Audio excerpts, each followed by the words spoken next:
വന്നതെങ്കിലും കഴിഞ്ഞ 14 വർഷങ്ങളായി മലയാള സിനിമയിൽ ഞാൻ വന്ന കാലം മുതൽ നേരിടേണ്ടി വരുന്ന കുറേ പ്രശ്നങ്ങളുണ്ട്.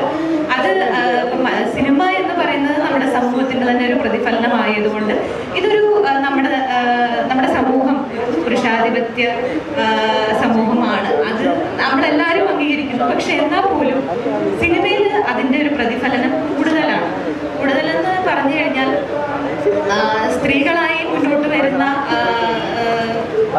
നിർമ്മാതാക്കളാണെങ്കിലും സംവിധായകരാണെങ്കിലും ടെക്നീഷ്യൻസ് ആണെങ്കിലും എല്ലാവരും ഒരുപാട് വിവേചനങ്ങൾ നേരിടേണ്ടി വരാറുണ്ട്. അതിപ്പോൾ ഒരു പുരുഷൻ ചെയ്യുന്നതിൻ്റെ ഇരട്ടി ജോലി ഒരു സ്ത്രീ ചെയ്തെങ്കിൽ മാത്രമേ എന്തെങ്കിലും രീതിയിൽ അതൊരു അംഗീകാരം കിട്ടുകയുള്ളൂ. കാര്യം നമ്മുടെ പുരുഷ സഹപ്രവർത്തകർ ചെയ്യുന്നതിൻ്റെ അതേ ജോലി നമ്മൾ ചെയ്താലും നമ്മളെ ക്രിട്ടിസൈസ് ചെയ്യുന്ന അല്ലെങ്കിൽ നമ്മളെ എപ്പോഴും ഇവർക്കത് പറ്റുമോ, ഇവരെ കൊണ്ടത് സാധിക്കുമോ എന്ന് നോക്കി ക്രിട്ടിസൈസ് ചെയ്യുന്ന ഒരു സമൂഹത്തിലാണ് നിൽക്കുന്നത്. അപ്പോൾ അതിനെ എന്നും ഫൈറ്റ് ചെയ്ത് മുന്നോട്ട് വരിക എന്നുള്ളത് തന്നെ നടക്കുള്ളൂ. അത് തന്നെ ഇപ്പോഴും ചെയ്തുകൊണ്ടിരിക്കുന്നു. എന്ന് വെച്ച് പുരുഷന്മാർക്ക് എതിരോ അല്ലെങ്കിൽ അതിന് എഗെയിൻസ്റ്റോ ഒന്നുമല്ല ആരും.